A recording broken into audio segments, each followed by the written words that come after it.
சுமார் 10,000 வருடங்களுக்கு முன்னால பூமியில மிகப்பெரிய யுத்தம் ஒண்ணு நடந்துச்சு.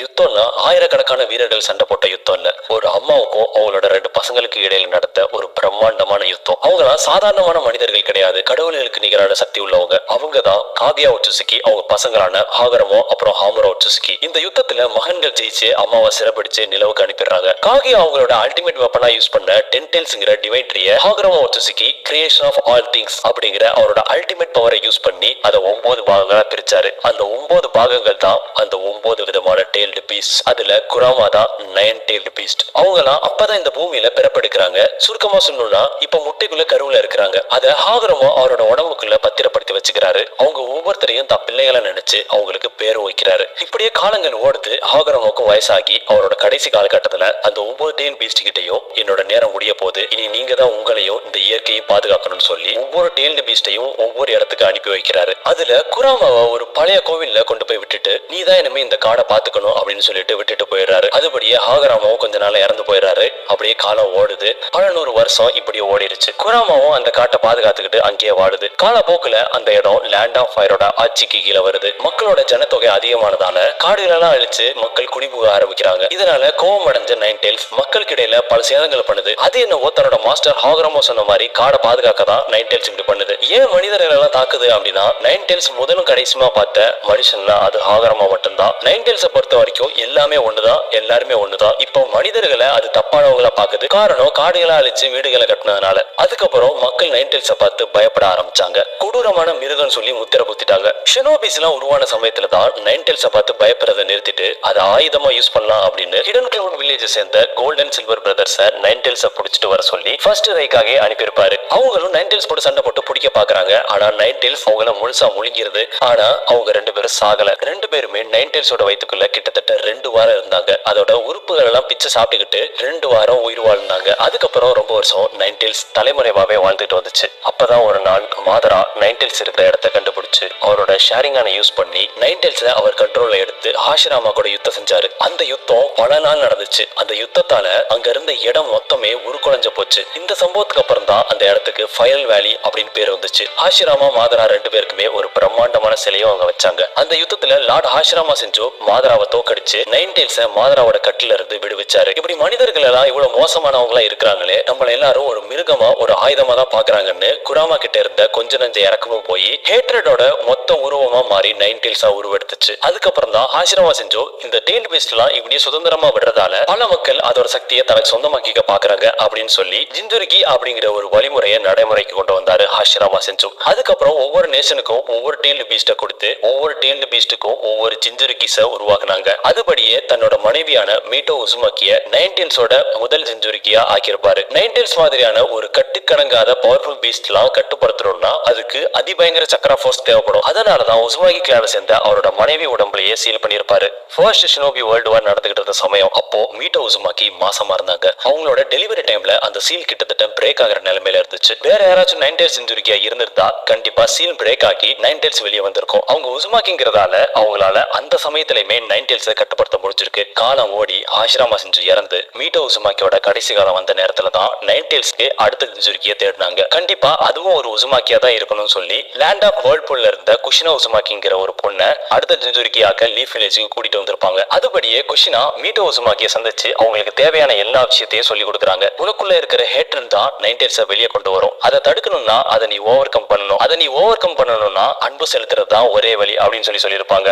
குஷினா ஒரு பொண்ணு அப்படிங்கறதால இவளுக்கும் ஒரு நாள் பிரசவ நாள் வரும். அப்போ நமக்கு நடந்த மாதிரி இவளுக்கு நடந்துடக்கூடாது அப்படின்னு அப்ப இருந்த ஹொக்காகேயான லார்ட் தேர்ட் ஹெர்சன் சோடோபிக்கு அந்த சீலிங் ஜுட்ஸோ சொல்லி கொடுத்திருப்பாங்க மீட்டோ உசுமாக்கி. இப்படி இருக்கையில ஒரு நாள் குஷினா 9 டெய்ல்ஸோட அடுத்த ஜிந்துரிகி ஆனது தெரிஞ்சு ஹிடன் கிளவுட் வில்லேஜ் ஷினோபிஸ் அவளை கடத்திட்டு போறாங்க. அப்போ குஷினா அவளோட ரெட் ஹேரை போற வழியில எல்லாம் பிச்சு போட்டுட்டே போறான். அப்போ அங்க குஷினாவோட கிளாஸ்மேட்டான லீஃப் வில்லேஜை சேர்ந்த மினாட்டோ நமிகாசே அந்த ரெட் ஹேர் போற திசையை பின்பற்றி அதை ஷினோபிஸை அடிச்சு போட்டுட்டு குஷினாவை காப்பாத்திடுறான். அதுல இருந்து குஷினாவை பர்சனலா பாதுகாக்கிற பொறுப்பை மினாட்டோவுக்கு கொடுத்திருப்பாங்க. அதனால மீட்டோ மினாட்டோவுக்கும் அந்த சீலிங் ஜுட்ஸோ சொல்லி கொடுக்குறாங்க. இப்படி இருக்கையில தான் இவங்களுக்கு நடுவுல காதல் மலருது. ஆனா ஒருத்தருக்கு ஒருத்தர் சொல்லிக்காமலே நேசிக்கிறாங்க. மினாட்டோவுக்கும் குஷினாவுக்கும் அப்போ வயசு 15 இருக்கும். குஷினா அப்பதான் புது 9 டெய்ல்ஸோட டெயில்ஸோட ஜிஞ்சுரிக்கு ஆனதால அவளை ஈஸியா நைன் டெயில்ஸ் டேக் ஓவர் பண்ணிரும். அதை கண்ட்ரோல் பண்றதுக்கு குஷினாவுக்கு கொஞ்சம் காலம் ஆகும் அப்படின்னு சொல்லி அவளை ஒரு சீலுக்குள்ள இருக்க வச்சாங்க. அந்த சீலை விட்டு வெளியே போனா குஷினாவை ஈஸியா நைன் டெயில்ஸ் கண்ட்ரோல் எடுத்துருங்கிற மாதிரி குஷினாவை பாதுகாப்பா வச்சிருப்பாங்க. குஷினாவை பாதுகாக்கணும்னு சொல்லி மினாட்டோ ரசிங்கன்னு ஒரு புது ஜுட்ஸுவை கண்டுபிடிச்சிருப்பாரு. அந்த சமயத்துல தான் குஷினா அந்த சீலை விட்டு வெளியே வந்திருப்பாங்க. அதனால நைன் டெயில்ஸும் குஷினாவை கண்ட்ரோல் எடுத்து மினாட்டோ பலமா தாக்கியிருக்கும். அவ்வளவு பலமா தாக்கியும் மினாட்டோ குஷினாவுக்கு ஒரு சீலிங்க போட்டிருப்பாரு. அப்படி இருந்தும் நைன் டெயில்ஸ் விடுற மாதிரி தெரியல. அப்போ மினாட்டோ நான் குஷினாவை லவ் பண்றேன், அதனால அவளை ஈஸியா நான் அவளை விட மாட்டேன் அப்படின்னு சொல்லவும் அந்த இடத்துல லவ்வோட பவர் வேலை செஞ்சது. குஷினா அவளோட அடமாண்டியம் சீலிங் செயினை வச்சு நைன் டெயில்ஸை சீன் பண்றாங்க. குஷினாவும் மினாட்டோவும் சேர்ந்து நைன் டெயில்ஸை சீன் பண்ண பாக்குறாங்க. மினாட்டோ குஷினாவோட உள்ளுணர்வுக்குள்ள பூந்து நைன் டெயில்ஸ்க்கு ஒரு ரசிகனை போட்டு ஆஃப் பண்ணிருப்பாரு. இங்க இது எல்லாத்தையும் தாண்டி லவ் தான் நைன் டெயில்ஸை சீன் பண்ணிருக்குன்னே சொல்லலாம். அந்த இடத்துல எவ்வளவு சீலிங் போட்டிருந்தாலும் குஷினா மினாட்டோ மேல இருக்கிற அந்த லவ்வை எக்ஸ்போஸ் பண்ணலனா நைன் டெயில்ஸை கண்ட்ரோல் பண்ணிருக்க முடியாது. இதுதான் மீட்டோ உசுமாக்கி குஷினா கிட்ட சொல்லியிருப்பாங்க. லவ் தான் ஹேட்ரட ஓவர் கம் பண்றதுக்கு ஒரே வழி அப்படின்னு சொல்லியிருப்பாங்க. இந்த சம்பவத்துக்கு அப்புறம் நைன் டெயில்ஸ் எவ்வளவு வாட்டி ட்ரை பண்ணுச்சு குஷினாவோட ஹேட்ரட வெளியே கொண்டு வரணும்னு. ஆனா அது எல்லாமே மினாட்டோட லவ்வுக்கு முன்னாடி ஒண்ணுமே இல்லாம போயிடுச்சு. அதுக்கப்புறம் மினாட்டோவும் குஷினாவும் கல்யாணம் பண்ணிக்கிறாங்க. அவங்களோட காதலுக்கு சாட்சியா குஷினா கருவுட்டு இருப்பாங்க. அப்புறம் அவங்க எதிர்பார்த்த அந்த நாளும் வந்துச்சு. அதான் குஷினாவோட பிரசவ நாள். குஷினாவோட டெலிவரி டைம்ல சீல் வீக் ஆயிடும். எந்த நேரத்திலயும் சீல் மொத்தம் பிரேக் ஆகி நைட் டெயில்ஸ் வெளியே வரதுக்கு வாய்ப்பு இருக்குன்னு சொல்லி லார்ட் தேர்ட் ஹவுக்காக முன்னெச்சரிக்கை ஏற்பாடுலாம் பண்ணி வச்சிருந்தாரு. எல்லாமே சுமூகமா முடிஞ்சிருக்கும். அக்டோபர் 10 மினாட்டோக்கும் குஷினாக்கும் ஒரு அழகான பையன் பிறக்கிறான். அவன் தான் நருட்டோ உசுமாக்கி. அப்பதான் அங்க யாருமே எதிர்பார்க்காத சம்பவம் நடந்துச்சு. தன்னை மாதரான் அறிமுகப்படுத்திக்கிட்டு ஒபிட்டோ அங்க வந்து நருட்டோவை பணைய கைதியா வச்சு குஷினா கிட்ட இருக்கிற நைன் டெயில்ஸை ரிலீஸ் பண்ணி விடுறான். அதை அவனோட ஷரிகானை யூஸ் பண்ணி மொத்த லீஃப் வில்லேஜுமே துவம்சம் பண்ணிடுறான். அந்த சமயத்துல மினாட்டோ தான் லீஃப் வில்லேஜோட ஃபோர்த் ஹவுக்காகவா இருந்தாரு. அதனால இந்த ஊர் மக்களோட உயிருக்கு நான் தான் பொறுப்பு அப்படின்னு சொல்லி நைட் டெயில்ஸை கண்ட்ரோல் பண்ண ஒபிட்டோக்கு ஒரு கான்ட்ராக்ட் சீல் போட்டு நைட் டெயில்ஸை அவ கண்ட்ரோல்ல இருந்து ரிலீஸ் பண்ணி விட்டுருப்பாரு. அதுக்கப்புறம் தான் நைட் டெயில்ஸ் ரொம்ப உக்கிரமா இருக்கும். அடுத்து மறுபடியும் எங்க நம்மள சீல் பண்ணிடுவாங்களோ அப்படின்னு சொல்லிட்டு குஷினாவை கொல்ல பாக்குது. அப்போ குஷினா உடம்புல சுத்தமா சக்கராவே இல்ல. இருக்க கொஞ்சம் நெஞ்ச சக்கராவை வச்சு அடமாண்டியம் செயினை யூஸ் பண்ணி நைன் டெயில்ஸை அவங்களுக்குள்ள இழுத்து சீல் பண்ணிக்க பாக்குறாங்க. எப்படி நம்ம சாகதான் போறோம், நைன் டெயில்ஸை நமக்குள்ள சீல் பண்ணிட்டோம்னா அதுவும் சேர்ந்து செத்துரும், இனிமே யாரும் அதை யூஸ் பண்ணிக்க மாட்டாங்க அப்படின்னு சொல்லி அவங்களுக்குள்ள சீல் பண்ணிக்க பார்ப்பாங்க. ஆனா மினாட்டோ ரீபர் நெட் சீல் மூலமா நைன் டெயில்ஸோட ஸ்பிரிட்டை இங் யாங்னு ரெண்டு பாதியா பிரிச்சு இங் பாதிய அவருக்குள்ள சீல் பண்ணிக்கிட்டாரு. 8 ட்ரைகிராம் சீல் யூஸ் பண்ணி யாங் பாதிய நருட்டோக்குள்ள சீல் பண்றாரு. அப்படி சீல் பண்ணும்போதுதான் இது நடக்க கூடாது அப்படின்னு சொல்லி நருட்டோவை நைன் டெயில்ஸ் கொல்ல வரும்போதுதான் குஷினாவும் மினாட்டோவும் குறுக்க வந்து தான் பையனுக்காக அவங்களோட உயிரே தியாகம் பண்றாங்க. ஒரு வழியா நைன் டெயில்ஸோட யாங் பாதிய நருட்டோக்குள்ளேயே சீல் பண்ணிடுறாங்க. இதனால ஆத்திரமான நைன் டெயில்ஸ் அதுக்கான நேரம் வர காத்துக்கிட்டே இருந்துச்சு. நருட்டோக்கு குஷினாக்கு கிடைச்ச மாதிரி லவ் அண்ட் கேர் எங்கேயுமே கிடைக்கல. அவனுக்குள்ள ஹேட்டர் கொஞ்சம் கொஞ்சமா வளர ஆரம்பிச்சது. அதனால சீன்ல கொஞ்சம் கொஞ்சமா கிராக் விழுக ஆரம்பிச்சது. அது மூலமா நைன் டெயில்ஸோட சக்கரா நருட்டோவை கண்ட்ரோல்ல எடுத்து சில சேதங்கள்லாம் பண்ணிருக்கும். ஆனா நருட்டோ கிட்ட இருக்கிற நல்ல குணாதிசயங்கள் அந்த நைன் டெயில்ஸோட பவரையே தனக்கு சாதகமா யூஸ் பண்ணிக்குவோம். அடிபட்டா ஈஸியா ஆயிடும். உயிரே போற நிலைமை வந்தாலும் கூட நைன் டெயில்ஸோட சக்கரா அவனை காப்பாத்திரும். சின்ன வயசுல இருந்து நருட்டோ எல்லாரும் எப்படி கஷ்டப்படுத்துறாங்க, அடிச்சு விரட்டினாங்க, இப்படின்னு எல்லாத்தையுமே நைன் டெயில்ஸ் பார்த்துட்டு தான் இருக்கும். இதை வச்சு இவனுக்குள்ள இருக்கிற ஹேட்டரை வெளியே கொண்டு வந்து சீலை பிரேக் பண்ணிடலாம் அப்படின்னு சொல்லி எவ்வளவோ முயற்சி பண்ணிருக்கோம். ஆனா நருட்டோ அதுக்காக எப்போயுமே யார் மேலேயுமே கோவப்பட்டது கிடையாது, எல்லாத்தையும் வெறுத்துட்டு போனதும் கிடையாது. எப்படியாச்சும் எல்லாரோட அன்பை சம்பாதிக்கணும் அப்படின்னு சொல்லி நினைச்சிருப்பான். இதனாலே நைன் டெயில்ஸால ரொம்ப காலத்துக்கு ஒண்ணுமே பண்ண முடியல. ஜூனியர் எக்ஸாம் டைம்ல ஒரோச்சிமாரு சாஸ்கேவை டார்கெட் பண்ணி அவனை அட்டாக் பண்ணும்போது தான் ஃபர்ஸ்ட் டைம் நருட்டோட ஹேட்டர் வெளியே வந்துச்சு. அந்த ஹேட்டரை யூஸ் பண்ணி நைன் டெயில்ஸ் நருட்டோக்கு கொஞ்சம் அதோட பவர்ஸை கொடுத்துருக்கும். இப்படியே இவனுக்கு இந்த சக்தியோட ருசியை காட்டி காட்டி இவனுக்கு ஆசையை தூண்டி ஒரு நாள் சீலை பிரேக் பண்ண வச்சிடலாம் அப்படின்னு சொல்லி நிறைய இடத்துல நருட்டோக்கு அதோட பவர்ஸ்ல கொஞ்சம் கடனா கொடுக்கும். ஜிராயா ரொம்ப வருஷம் கழிச்சு லீஃப் வில்லேஜுக்கு வந்ததுக்கு அப்புறம் நருட்டோக்கு டோடை எப்படி சமன் பண்றது அப்படின்னு சொல்லி தியரட்டிக்கலா சொல்லி கொடுத்துட்டு இருப்பாரு. சரி பிராக்டிகலா ட்ரை பண்ணிடுவோம் அப்படின்னு ஒரு பெரிய பள்ளத்தாக்குல நருட்டோவை தள்ளி விட அப்பதான் முறை நருட்டோ நைன் டெயில்ஸை பார்ப்பான். அவனே கேட்பான், ஓ சக்கராவை எனக்கு கொஞ்சம் கடனா கொடு அப்படின்னு சொல்லி. அதுபடி நைன் டெயில்ஸும் அதோட சக்கராவை கொடுக்கும். அதோட சக்கராவை யூஸ் பண்ணி மவுண்ட் மியாவோக்குள்ள இருக்கிற பவர்ஃபுல்லான டோட் காமா பூட்டாவை சமன் பண்ணிருப்பான். நெஜி கூட ஜூனியர் எக்ஸாம்ல சண்டை போடும்போது நருட்டோவோட சக்கராவை 8 ட்ரைகிராம் 64 பாம்ஸ் டெக்னிக்கை யூஸ் பண்ணி பிளாக் பண்ணிருப்பான். நீ அவனோட சக்கராவை வேணா பிளாக் பண்ணலாம், ஆனா என்னோட சக்கரம் முன்னாடி நீ எல்லாம் நிக்க கூட முடியாதுங்கிற மாதிரி நருட்டோக்கு அவனுக்கு தேவைக்கு அதிகமாவே சக்கராவை கொடுத்திருக்கும் நைன் டெயில்ஸ். அதை நெஜி அவனோட பியாக்குகான வச்சு பார்த்துட்டு மிரண்டு போயிருப்பான். இப்படி ஒரு சக்கரா இவனுக்குள்ள இருக்குதா அப்படின்னு. சாஸ்கேவை தடுத்து திரும்ப லீஃப் வில்லேஜுக்கு கூட்டிட்டு வர முயற்சியில நருட்டோ சாஸ்கே கிட்ட சம்மாடி வாங்கியிருப்பான். அப்போ சாஸ்கே கிட்ட வேற ஒரோச்சிமாரோட கர்ஸ் மார்க் சிடோரி அப்படின்னு பயங்கர பவரோட இருந்திருப்பான். சிடோரியை யூஸ் பண்ணி நருட்டோட ஷோல்டரை காயமாக்கியிருப்பான். இதெல்லாம் பொறுமையா பாத்துக்கிட்டு இருந்த நைன் டெயில்ஸ் என்னோட ஜிஞ்சுரிக்கா இருந்துகிட்டு இந்த பொடியன்டெல்லாம் போய் அடி வாங்குறியடா, அவனுக்கு இப்ப நான் யாருன்னு காட்டு அப்படின்னு சொல்லி நைன் டெயில்ஸ் அதோட சக்கராவை அதிக அமௌண்ட்ல நருட்டோக்கு தாராவாத்து கொடுத்திருக்கும். அப்பதான் நருட்டோ ஃபர்ஸ்ட் டைம் நைன் டெயில்ஸோட ஒன் டெயில் ஃபார்முக்கு வருவான். சாஸ்கேவை போட்டு பொழந்துருவான். இருந்தும் சாஸ்கே பவர்ஃபுல்லா இருந்ததால நருட்டோவை டிஃபீட் பண்ணிட்டு அங்கிருந்து போயிடுவான். ஒன் டெயில்ஸ் வெளியே வந்த இருந்ததுக்கே இந்த நிலைமை. 2 tails 3 tails எல்லாம் வெளியே வந்தா அவ்வளவுதான். லீஃப் வில்லேஜை விட்டு ஜிராயா கூட 3 வருஷம் ட்ரைனிங் போயிருப்பான் நருட்டோ. அப்போ 2 tails வெளியே வந்திருக்கும். அதையே ஜிராயாவால தாக்கு பிடிக்க முடியாம நெஞ்சில அவ்வளவு பெரிய தழும்பு வாங்கிட்டு வந்திருப்பாரு. அதனால ஜிராயா இதுக்கு மேல பவர் வேணாப்பா, இதுக்கு ஒரு லிமிட் செட் பண்ணிக்கோ அப்படின்னு சொல்லி தான் டோட வச்சு ஒரு சீல் போட்டு விட்டுருப்பாரு. காராவை கடத்திட்டு போய் அவன் உடம்புல இருக்கிற 1 tail பீஸ்டை எடுத்து அவன் சாக கிடக்கிறத பார்த்த நருட்டோ செம்ம வெறியாகி 9 tailsோட 2 tails வெளியே வந்து போட்டு பொழந்துருவான் டெய்டராவ. ஆனா கக்காஷி அந்த சீன் டேக் யூஸ் பண்ணி நருட்டோவை கண்ட்ரோல் பண்ணிடுவாரு. அனிமி ஃபில்லர் எபிசோட் 1ல 9 tails லீஃப் வில்லேஜ்ல சேதம் பண்ணிக்கிட்டு இருக்கும் போது அது அதிகப்படியான சக்கராவை மூச்சு காத்து மூலம் வெளியிட்டு இருக்கும். அத 12 கார்டியன் ஷினோபியோட முன்னாள் உறுப்பினரான காசுமா அந்த சக்கராவை சேகரிச்சு அவனோட பையனான சூராவோட உடம்புல சீல் பண்ணிருப்பான். அவன் பெரிய பையனான உடனே அதை கண்டுபிடிச்சு அவன் உடம்புல இருந்த 9 tailsோட சக்கராவை நருட்டோட உதவியால எடுத்திருப்பாங்க leaf village shinobis. Kakashi hospital பெட்ல இருக்கும்போது வேற ஒரு பெர்ஃபெக்ட்டான ஒரு டீம் லீடர் டீம்ஸ் அவனுக்கு போடணும், நருட்டோவை 9 tails ஃபார்முக்கு போகாம தடுக்கிற அளவுக்கு ஒருத்தர் வேணும் அப்படின்னு சொல்லி கேப்டன் யமோட்டோவை டீம்ஸ் அவனோட லீடரா போட்டிருப்பாங்க. 9 tails கண்ட்ரோல் பண்ற அளவுக்கு அவர்கிட்ட கேப்பபிலிட்டி இருக்கும். அந்த காரணத்துக்காக சுனாடே அவரை டீம்ஸ் அவனோட டீம் லீடரா போட்டிருப்பாங்க. இதெல்லாம் கூட பரவாயில்ல, சாஸ்கேவை திரும்ப அனுப்ப முடியாதுன்னு ஒரோச்சிமாரு சொன்ன உடனே வரும் பாருங்க ஒரு ஃபார்ம், அக்கம் பக்கத்துல ஒருத்த நிக்க முடியல. அந்த சக்கரால வர்ற சூடான காத்தையே காபுட்டோவை தூக்கி எரிஞ்சிருக்கும். அந்த அளவுக்கு பவர்ஃபுல். அதான் 9 tailsோட 4 tails ஃபார்ம். அந்த இடத்துல இம்மோட்டல் ஒரோச்சிமாருவை தவிர வேற எவன் இருந்திருந்தாலும் சாம்பல் தான் மிஞ்சிருக்கும். அந்த இடமே கிட்டத்தட்ட ஒரு கல்குவாரி மாதிரி பள்ளமா இருக்கும். இந்த மாதிரி நடக்கிறதெல்லாம் நருட்டோட சுயநினைவுக்கு தெரியாமலே இருந்துச்சு. ஒரு கட்டத்துக்கு மேல கேப்டன் யமாட்டோவை சொல்லிட்டாரு நருட்டோ கிட்ட, முன்னாலதான் சாக்குராக்கு அடிபட்டுச்சுன்னு. அதுல இருந்து நருட்டோ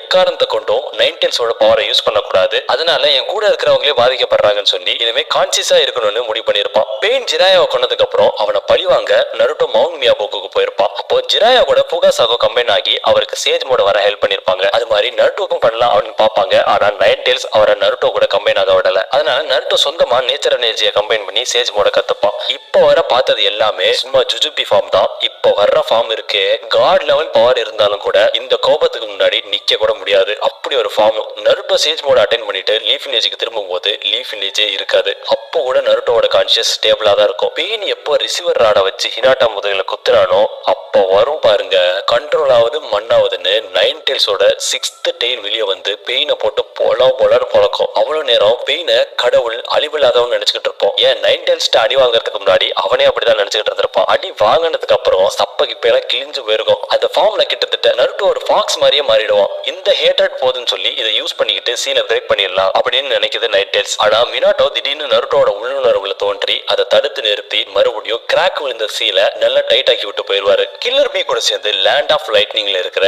டர்ட்டில் ஐலாண்டுக்கு போய் ஃபால்ஸ் ஆஃப் ட்ரூல முதல்ல அவரோட ஹேட்ரட ஓவர் கம் பண்ணிடுறான். சொல்ல போனா அவனுக்குள்ள இருந்த மொத்த ஹேட்ரடையுமே அழிச்சு ஒன்லி லவ் அண்ட் கேர் உள்ள சோலா அவனோட மாத்திடுறான். இனிமே 9 tails என்ன நினைச்சாலும் நருட்டோட ஹேட்ரடை யூஸ் பண்ணவே முடியாது. அப்புறம் கில்லர் பியோட உதவியால 9 tailsோட சக்கராவை எப்படி கண்ட்ரோல் எடுக்கிறதுன்னு கத்துக்கிறான். இதுல நருட்டோக்கும் 9 tailsக்கும் இடையில பெரிய பேட்டிலே நடக்குது. நருட்டோ சீல பாதி ஓபன் பண்ணி 9 tails கூட சண்டை போடுறான். நருட்டோ 9 tailsோட பவரை ட்ரெயின் பண்ணலான்னு பார்த்தா ஆனா 9 tails அதை யூஸ் பண்ணி அவனையும் மொத்தமா கண்ட்ரோல் எடுக்க பாக்குது. அப்பதான் அவனோட அம்மாவோட உதவியால அடமாண்டியம் செயினை யூஸ் பண்ணி 9 tails கண்ட்ரோலுக்கு கொண்டு வந்து அதோட சக்கராவை எடுத்து 9 tails சக்கரா மோடுக்கு மாறி இருப்பான். திரும்பி மறுபடியும் நருட்டோ 9 tails கிட்ட வந்து நான் என்னோட ஹேட்ரட் அழிச்சிட்டு அதே மாதிரி ஒரு நாள் உன்னோட ஹேட்ரடே அழிப்பேங்கிற மாதிரி சொல்றான். அதுக்கு நான் தான் ஹேட்ரட், என்னை ஒரு சாதாரண பொடிப்பாயினாலெல்லாம் மாத்திர முடியாது அப்படின்னு சொல்லுது. அதையும் பாத்திரலாம் அப்படின்னு சொல்லிட்டு அங்க இருந்து போயிடுறான். அவன் அங்க இருந்து போனதுக்கு அப்புறம் உன்னோட கனிவான பேச்செல்லாம் எங்களை மாதிரி டெயில் பீஸ்ட் கிட்ட எல்லாம் வேலைக்காகாதுங்கிற மாதிரி நினைக்குது. ஆனா நருட்டோ பேசிய சன்கோக்குவோட மனசை மாத்திடுறான். அது மட்டும் இல்லாம ஹாகரமாவுக்கு அப்புறம் டெயில் பீஸ்ட் எல்லாம் 1 tails 2 tails சொல்லாம பேர் சொல்லி கூப்பிட்டுருப்பான். அப்போதான் 9 tailsக்கு ஒரு விஷயம் புரியுது. இது வரைக்கும் 9 tails பார்த்த எல்லாருமே ஒண்ணு அதோட பவரை திருடணும்னு நினைச்சாங்க, இன்னொன்னு அதை அடக்கி சிறைப்பிடிக்கணும்னு நினைச்சாங்க. ஆனா நருட்டோ மட்டும்தான் அவங்களும் ஒரு உயிர், அவங்களுக்கு என்ன வேணும்னு கேட்ட ஒரே மனுஷன். இந்த விஷயத்த புரிஞ்சுக்கிட்ட குராமா நருட்டோ பிறந்ததுல இருந்து அவன் பட்ட கஷ்டம், அவன் கடந்து வந்த பாதை அப்படின்னு எல்லாத்தையும் நினைச்சு பாக்குது. ஏன் அப்படின்னா குராமாவை தவிர வேற யாருக்குமே நருட்டோவை முழுசா தெரியாது. ஈவன் அவங்க அப்பா அம்மாவுக்கு கூட அவனை பத்தி முழுசா தெரியாது. இவ்வளவு நாளும் நருட்டோ மேல இருந்த பாசத்தினாலதான் குராமா நிறைய விஷயம் பிடிக்கலனாலும் நருட்டோக்காக செஞ்சது. ஆனா அதால அதை முழு மனசா ஒத்துக்க முடியல. ஒரு மனுஷன் மேல பாசம் வைக்கிறதா அப்படின்னு. இப்போ நருட்டோ எல்லா டெயில் பீஸ்டுக்கும் உதவணும்னு நினைக்கிறது தெரிஞ்சு குராமா ஃபுல்லா காம்ப்ரமைஸ் ஆயிடுச்சு. அதுவும் சன் கோக்குவோட கழுத்துல இருக்கிற ராட உருவும் போது குராமா பேசுறதெல்லாம் பார்க்கணுமே அப்படியே புல்லரிச்சு போயிடும். அவனை என்கரேஜ் பண்ற மாதிரி மனசுக்குள்ளேயே நினைச்சுக்கும். ஆனா அவங்க கிட்ட வெளிக்காட்டிக்காது.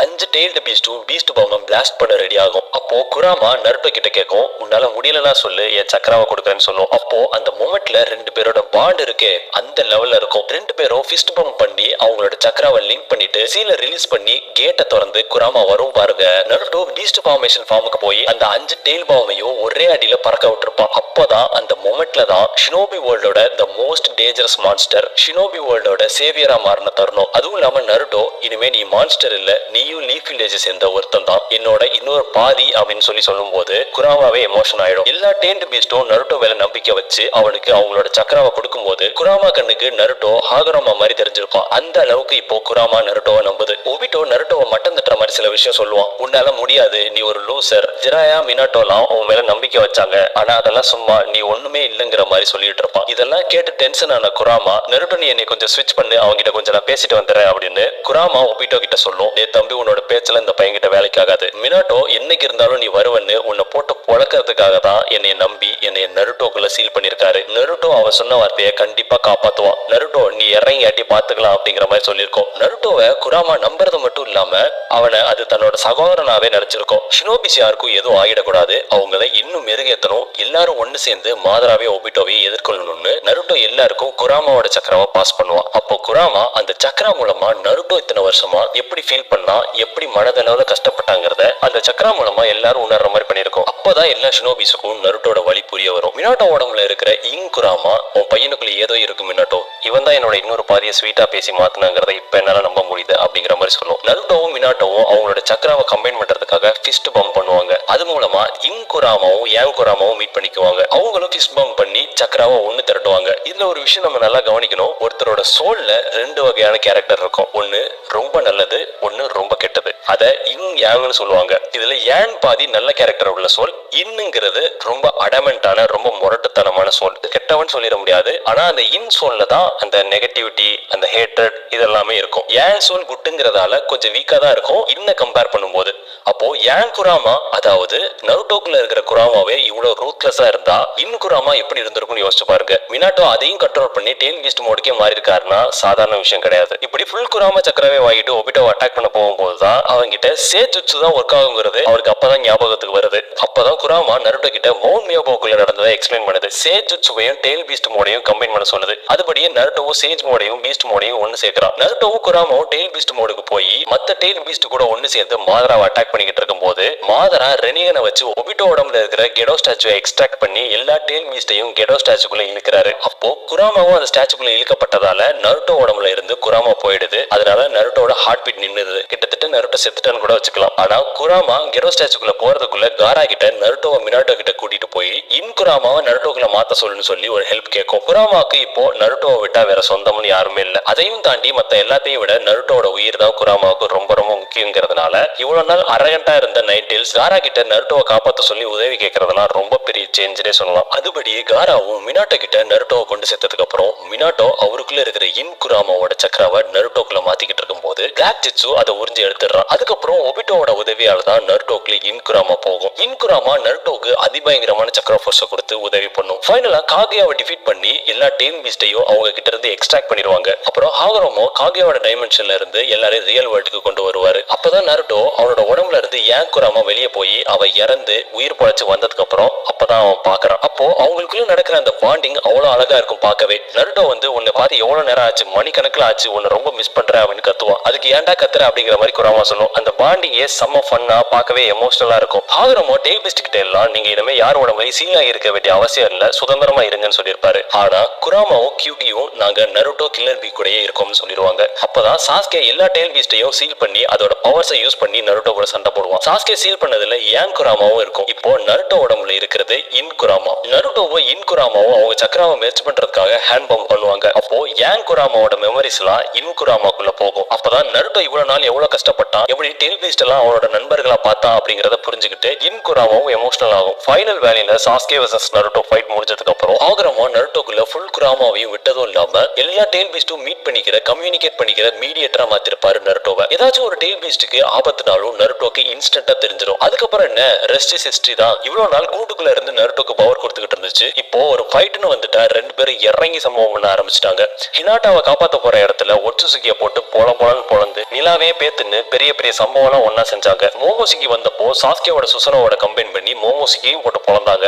கவாக்கி எல்லாரும் அவனை ஒரு அச்சுறுத்தலா கிரிமினலா பார்த்தப்போ நருட்டோ தான் அவனை அவர் கஸ்டடியில எடுத்து அவர் புள்ள மாதிரி வீட்டுல வச்சு பாத்துக்கிட்டு இருப்பாரு. அப்போ நருட்டோ அசதியில தூங்கி இருப்பாரு. ஏன்னா அவர் தானே அப்போ ஹொக்காகே. சோ நிறைய ஒர்க் ப்ரெஷர் காரணமா அசதியில தூங்கி இருப்பாரு. அந்த டைம்ல குராமா தான் கவாக்கிய கண்காணிச்சிட்டு இருக்கோம். அப்போதான் குராமா நருட்டோ பத்தி எல்லாத்தையும் சொல்லும். இன்னைக்கு அவ இந்த வில்லேஜோட ஹொக்காகே, அவனுக்குன்னு ஒரு குடும்பம் இருக்குன்னா அவ அந்த அளவுக்கு கஷ்டப்பட்டான் அப்படின்னு நருட்டோட மொத்த ஸ்டோரியையுமே கவாக்கி கிட்ட சொல்லும். இன்னைக்கு நருட்டோக்காக கவாக்கி உயிரே கொடுக்க துணிறான்னா அதுக்கு குராமாவும் ஒரு காரணம். Last but not the least, Isshiki Otsutsuki உயிர் தெளிந்து வந்ததுக்கு அப்புறம் அவனை யாராலையுமே தடுக்க முடியல. சாஸ்கேவாலேயே ஒண்ணும் பண்ண முடியல. நருட்டோவையுமே கிட்டத்தட்ட கொண்டுடுவான். ஆனா குராமா அதோட கடைசி ஆயுதமான அதோட உயிரையே கொடுத்து நருட்டோவை காப்பாத்தும். தான் உயிரா நருட்டோவோட உயிரான்னு யோசிக்கும் போது நருட்டோவோட உயிர் தான் முக்கியம்னு தன்னோட உயிரையே அர்ப்பணிச்சு நருட்டோவை காப்பாத்தும். எஸ், டெயில் பீஸ்டோட கடைசி ஃபார்மான பேரியன் மோட். அந்த மோடுக்கு ஒரு வாட்டி போயிட்டா அந்த மோட் முடியும் போது அந்த டெயில் பீஸ்டே காத்தோட காத்தா கரைஞ்சிரும். இது தெரிஞ்சும் நருட்டோட உயிரை காப்பாத்துறதுக்காக அந்த பேரியன் மோடுக்கு நருட்டோவை போக வச்சு அந்த மோட் முடியும் போது நருட்டோவும் குராமாவும் ஹேண்ட் பம்ப் பண்ணி விடைபெறுறாங்க.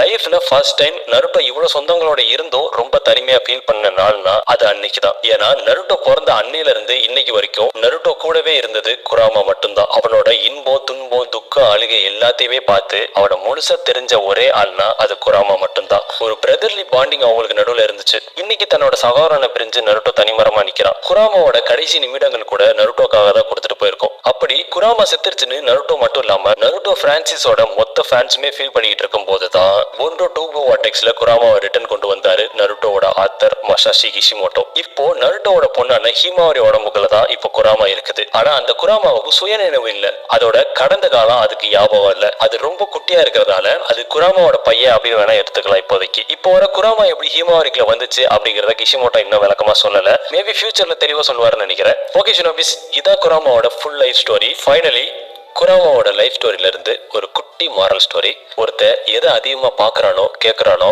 அதை மட்டும் தான் நம்புவான். அது மட்டும்தான் உண்மைன்னு நினைப்பான். அது இயற்கை. ஆனா எது உண்மை அப்படிங்கறது காலம் தான் நமக்கு சொல்லி கொடுக்கும். குராமா அதை பொறுத்தவரை மனிதர்கள்னா இப்படிதான், இந்த உலகத்துல எல்லாருமே சுயநலவாதி தான் அப்படின்னு நினைச்சுக்கிட்டு இருக்கோம். இதுதான் அது கொடூரமான பீஸ்டா இருக்கிறதுக்கு காரணம். அதுக்கு மனிதர்களும் ஒரு காரணம். ஏன் நருட்டோவே அப்படிதான் நினைச்சுக்கிட்டு இருக்கோம். இவனு சாதாரண மனுஷன் தான் நினைக்கும். ஆனா காலப்போக்குல நருட்டோவை புரிஞ்சுக்கும். கடைசியில நருட்டோ ஒன்னும் மத்தவங்க மாதிரி இல்ல, மனிதர்கள்லயும் நல்லவங்க இருக்காங்க அப்படின்னு நருட்டோ மூலமா குராமாக்கு தெரிய வரும். அது மாதிரிதான் நம்ம பாக்குறது கேட்கறது எல்லாமே வச்சு நம்ம ஒரு ஜட்ஜ்மெண்ட் பண்ணுவோம். எது உண்மையோ அதை புரிஞ்சுக்கணும். இல்லனா காலம் நமக்கு புரிய வைக்கும். இதுதான் குராமாவோட லைஃப் ஸ்டோரி மூலமா நான் புரிஞ்சுக்கிட்ட மாறல். நான் ஏதாச்சும் மிஸ் பண்ணியிருந்தாலும் ஏதாச்சும் தப்பா சொல்லியிருந்தாலும் அதை நீங்க தாராளமா கமெண்ட்ல சொல்லுங்க. தப்பா இருந்தா திருத்திக்கிறேன். ஓகே ஷினோபிஸ், வீடியோட எண்டுக்கு வந்துட்டோம். அடுத்த ஒரு நல்ல வீடியோல உங்களை சந்திக்கிறேன். பாய் பாய் ஷினோபிஸ்.